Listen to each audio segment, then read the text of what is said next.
St. Peter's Square mourns. Millions bid him farewell in silence. Suddenly, 200 people enter, paper lanterns glowing in their hands. They are the villagers of Santa Lucia, from children to elders, singing prayers, eyes alight. Rosa, a 15-year-old girl, leads, her rosary gleaming at her neck. He once told me, "Rosa, you are light, shine for your village." The crowd murmurs, "This poor village. What are they doing here?" Santa Lucia village lies at the mountain's foot, poor, scraping by on barren olive trees and scrawny sheep. In 2016, a merciless flood swept away homes, crops, and our tiny church, where we prayed. Children stopped school, adults lost faith, darkness cloaked both hearts and fields. Then he came, shoes caked in mud, his gentle smile like sunlight breaking through black clouds. He embraced everyone, from trembling elders to orphaned children, as if they were his own family. He stood amid the ruined church, prayed, and gifted our village a new church bell. "This sound," he said, "will call hope back, reminding you God is always here."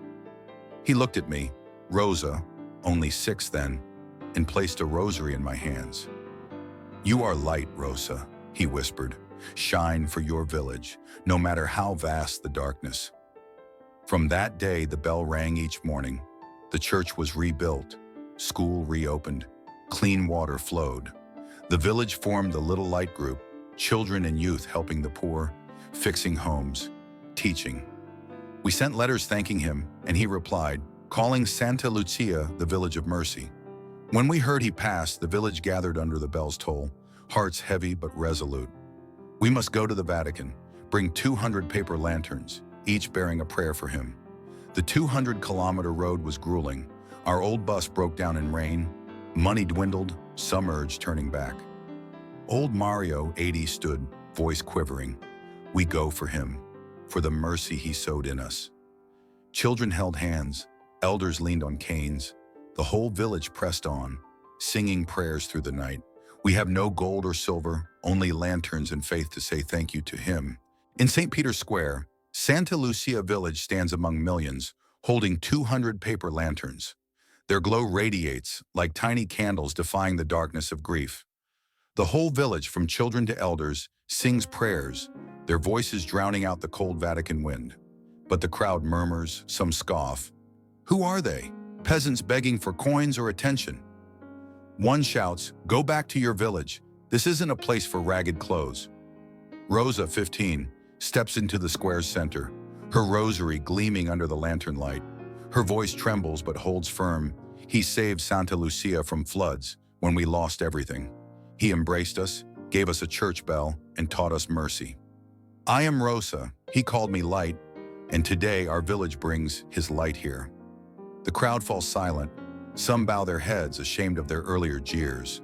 Suddenly, a cardinal, in crimson robes, steps through the barriers, his eyes gentle yet piercing.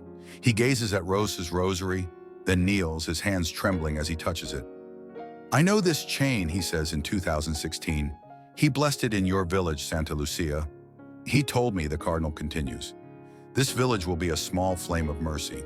The square erupts in applause, tears stream down the cheeks of strangers. Old Mario, 80, raises his lantern, shouting, "This is his light, for him." The village releases 200 lanterns. They rise into the night sky like stars guiding him. A child in the village whispers, "Does he see us? We kept our promise." Millions in the square bow their heads. Prayers rise again, now joined by the village's voice. We, a poor village, have nothing but this light to bid him farewell. The story of Santa Lucia village spreads like a breeze across St. Peter's Square. Social media explodes. Images of 200 lanterns rising into the night sky touch millions of hearts. #, Light of Mercy trends worldwide from Rome to Rio. A village in Manila lights hundreds of lanterns praying beneath a statue of Our Lady of Fatima. They say Santa Lucia reminds us of him who taught us to love the weak. Parishioners in Sao Paulo, Brazil, craft paper lanterns, place them before churches, sing his favorite hymns. A 12-year-old girl in Nairobi writes a letter. "I made a lantern because of you, because he taught me hope." She sends it to her church saying, "Santa Lucia is the light guiding me through dark slums." A 9-year-old boy in Tokyo, holding a homemade lantern, stands before an altar, praying for peace. "I heard your story," he says. "I want him to know I carry his light too." A nun in Cairo shares a video. Parishioners lighting lanterns, chanting Santa Lucia's name in prayer. A cardinal in the Vatican stands before millions, raising high a lantern from our village.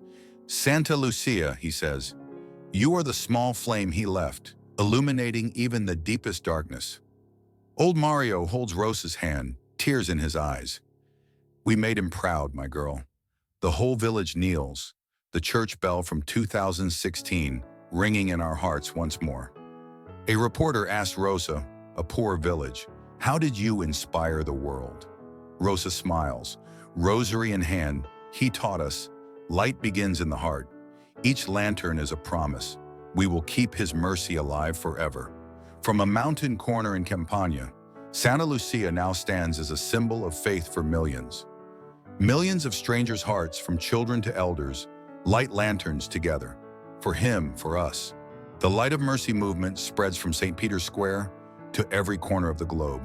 Children in Osaka, Japan, light paper lanterns, place them before altars, praying for peace.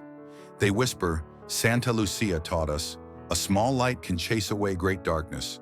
Parishioners in Lagos, Nigeria, craft lanterns, sing hymns he loved, sharing gratitude. A 90-year-old woman in Mexico City holds a lantern, says he was the father of the poor. "I light this to thank him, and to let Santa Lucia know I stand with you." Rosa, your village doesn't know, but Santa Lucia's name is now a flame of hope. A Vatican cardinal stands before St. Peter's Basilica, speaking to the world on giant screens. Santa Lucia is his gift, he says, reminding us to live simply, to love the weak. Old Mario looks at Rosa, his eyes gleaming. "You did it. We kept his word." The whole village stands under the Vatican sky, Rosa's rosary glowing in her hand. Each lantern's light is a reminder. Unity and faith can change the entire world. From a poor village in Campania, his light now shines in millions of hearts. A 7-year-old child in the village looks up, asks, "Does he see my lantern from heaven?" His mercy lives on because Santa Lucia dared to shine in the darkness. This story isn't just ours, but belongs to everyone who believes in a small light. What act of unity ever touched your heart, made you want to light a lamp? You've seen Santa Lucia, the poor village lighting 200 lanterns to bid him farewell. Now it's your turn. Join the Light of Mercy movement. Make a paper lantern, light it at your church, pray for mercy. Take a photo, post it online, tag number Light of Mercy, share your story. Share this video, spread Santa Lucia's light to everyone. One small light, like our villages, can spark hope for the whole world. Hit subscribe, comment, Amen, if you believe light begins in the heart.